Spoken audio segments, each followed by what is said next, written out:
So should I go? Hold on. Should I go right now? The whole thing? Yeah. Yeah, and I'll start just jotting down what the questions are. Okay, cool. Yeah. All right, so I sold my 1992 G60 Volkswagen Corrado. Now that's a big pill to swallow. There's a lot of my friends who I have told, hey, I sold my Corrado, and they're like, what? Are you kidding me? Are you okay?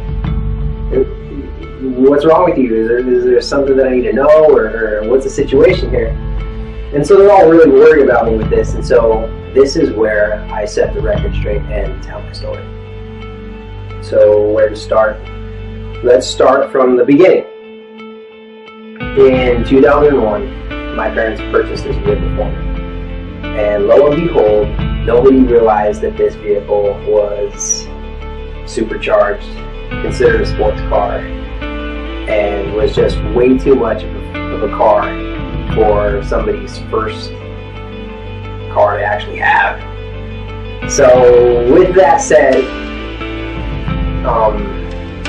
it was yellow, it had inky racing wheels, it was Honda'd out kind of, but it was stock. The whole thing was stock. It just had these 17-inch wheels on there, and it was yellow.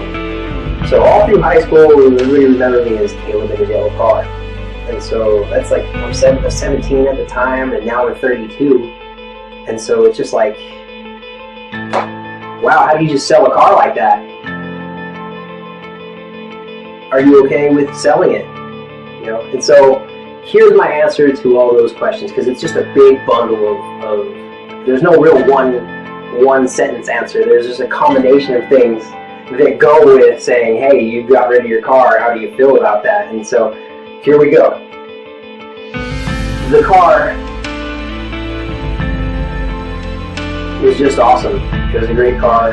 I put probably a good 100,000 plus miles on this particular vehicle through this time of having it.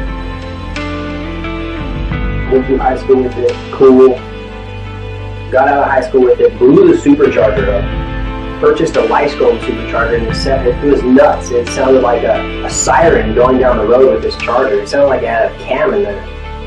People would literally pull over to the side because they thought I was an ambulance. And then I later got a ticket for smog referee. I needed to take the car to get smogged by a referee because the cop didn't know what the heck was wrong with it, or they didn't know. They knew there was something not stock on this car. They just couldn't put their finger on it, so they sent me to a smog referee. I later ended up selling the Lyscombe and putting a stock supercharger on there. And at that time, I had painted the car polar silver, put some Whitec coilovers on it and dropped it. It was slammed. It was so low that not even a pack of cigarettes on the side of it would, it wouldn't even go, it would hit the pack of cigarettes. It was nuts. It was so smashed to the ground. It was so low, it was cool. And the style is that usually, and you can check any car, and this is just the history of vehicles, the lower the car is, the longer it looks. So I enjoyed it. It was dropped, it was cool. I had thrown some Ryle wheels on it, and I ended up polishing the lip on the Ryle wheel, on the wheels, and painting the faces indigo blue. I did the interior up, suede inserts, suede door, suede headliner. It was done. The car was completely done. I had also replaced the headlights to high intensities, HIDs.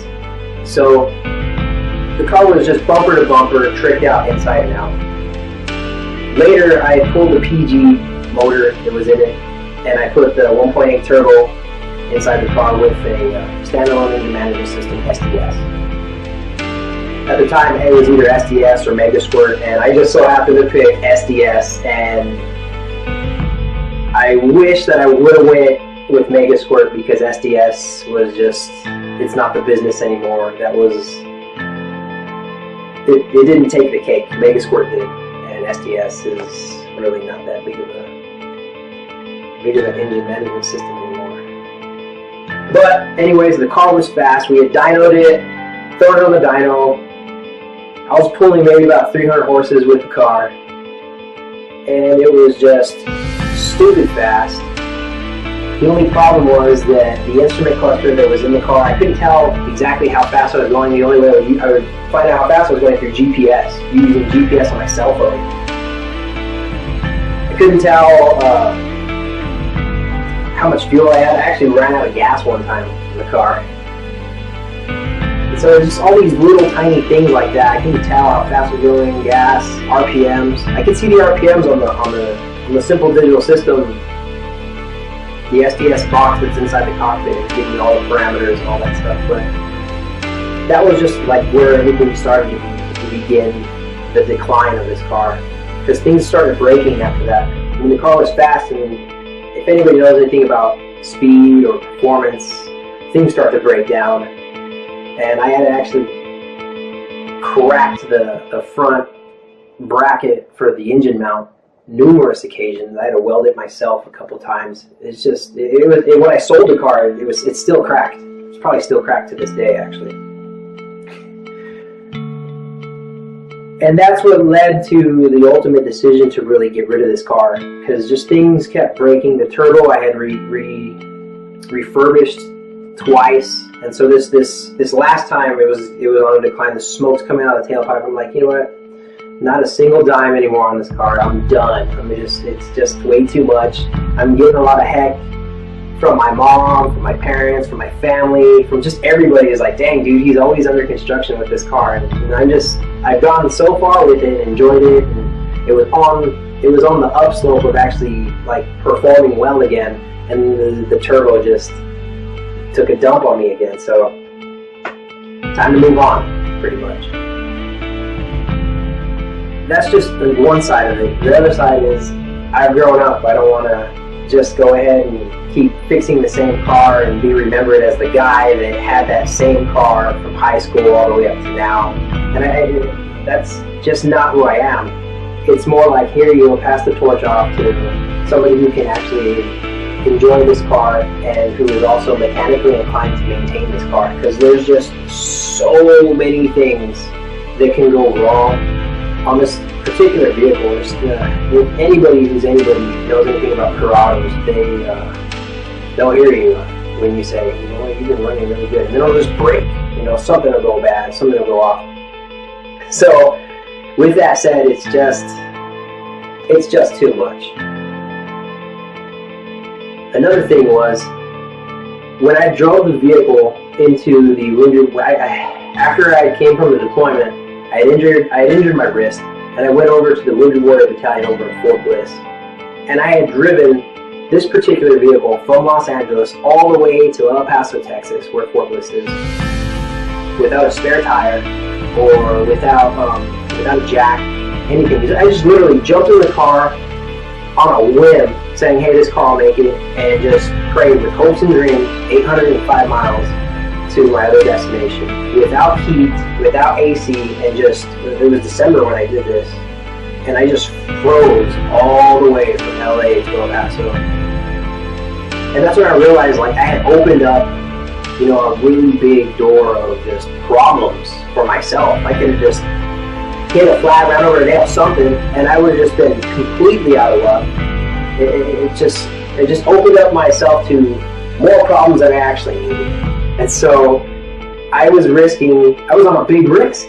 That's really what it was. I was just risking just way too much with this car because I loved it. I love this car, I still do. And yeah, I do have seller's remorse because of this, but I'm reminded every time that it's okay, it's cool to grow up, and I'm okay with growing up now, It's just more like, hey, I did that, I tricked out a car, I did the best that I could, and yeah, I'm passing a torch. But I'm reminded that I have this new car.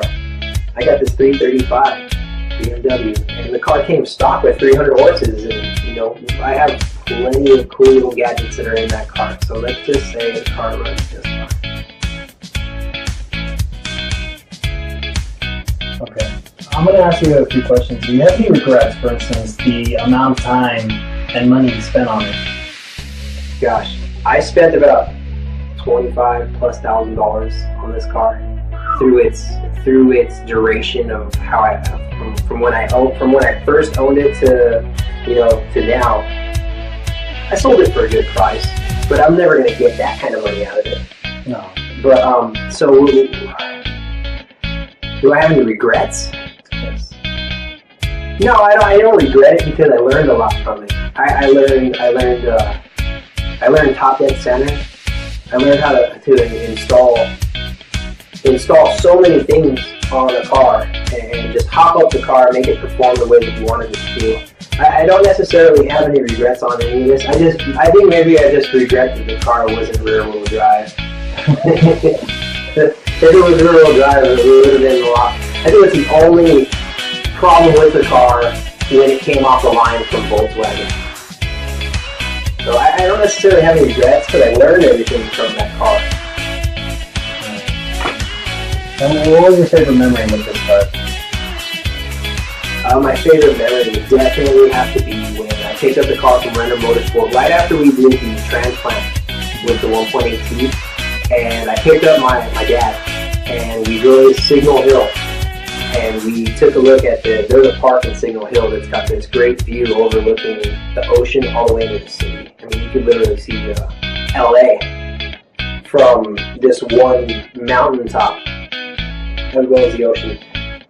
And that was a cool ride, it was a cool run. My dad liked the car. He understood where I was going with the car. And I think, for the most part, my dad's a really laid-back type of guy, and he's just more like, well, son, even if it was a bad idea, he was still, like, cool and laid back. He's always been that way. It was just fun cruising with my dad going over there. So that was definitely memorable. And how many relationships have you had? Have you been in with this car? All of them. Every single female that I've been with knew about this car.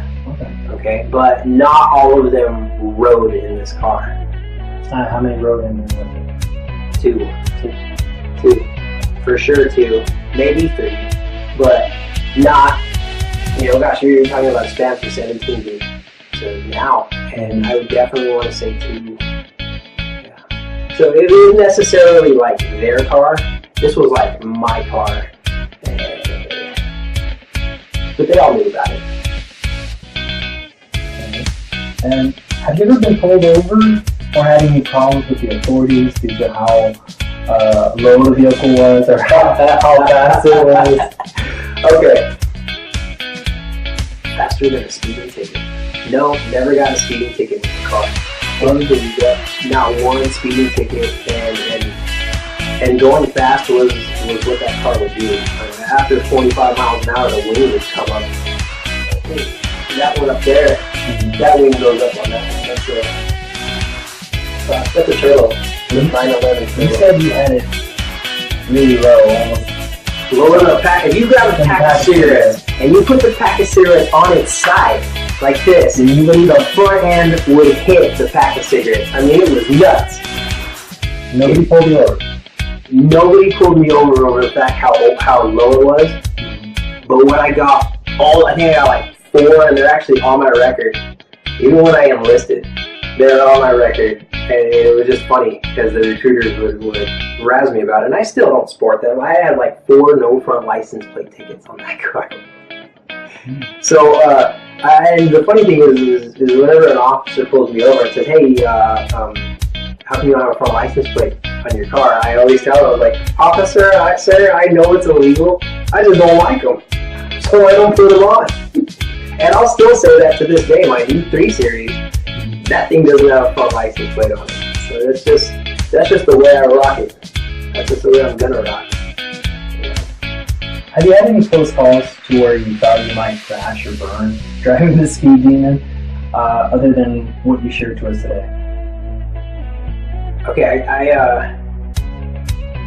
I never crashed the car. Never, not once. I lost control of the car 3 times. 3 times I lost control of the car. Never hit the center divider. Never hit a curb. Nothing. Thank God nobody was there. I remember I was a senior in high school. I had taken a left turn. I didn't take it that hard. I think I ran over an oil slick, or something was slippery in the road, and I lost traction in that car. And I completely did a 180. Right then, I was going to my parents' house. It was on Studebaker Road. I was turning left right onto Hermes, and I did a complete 180 with this car. It wasn't ice? It wasn't ice. I mean, like, we're in LA, man. It was just like, it was like summertime, and it was like band camp or something like that, and I just lost control of the car that way. I was coming off of the freeway, headed to work one time, headed to work from lunch, and the front passenger caliper on the car fell off and wedged itself between the wheel and the rotor, the brake rotor, and it completely stopped that side of the car. I mean, I had lost control coming off the off-ramp. I don't know how I managed to not hit anything, because I usually like to take that turn hard. And it's really a turn you're not supposed to take. There's no bank on that turn. It's a complete 180 exit, and I just never lost control of it enough to where I was in a wreck. So, what would you say your top speed was? 120. 120? 120 with that. The fastest I've ever gone was 202 miles an hour. Not on that car. I remember Raymond Reeves was in the car with me, and we... Who was that? Raymond Reeves is a fellow classmate of mine, and still is a good friend of mine to this day. Oh. And he was in the passenger, and I think Ricky was in the back. Maybe Tim was in the back also. And these are all friends? These are all friends. We're all in high school. We grew up since dirt. I mean, we were all local kids. We all stayed in the same school. And we're still all real tight. And so we were on the freeway, and I just pegged the car, took it up to like 120. By the time I looked, I didn't even look. I was so busy looking at the road, I couldn't look down to see how fast I was going. And gosh, I remember we were coming up on a turn, and it's nighttime. We're coming up on a turn, and you could see the road turning like this, and Ray's like, I remember Ray, he rated it, and he's very subtle. He just said it. He's like, all right, Caleb. Okay, you get it, dude. You know? And that's, I knew that was the time to just go ahead and slow down, because I was scaring the people that were inside the car with me. You know what I mean? So it's just like, all right, maybe I should do this at another time. So, no, 120. I'll give it 120. And I got one final question. How do you keep it there like that?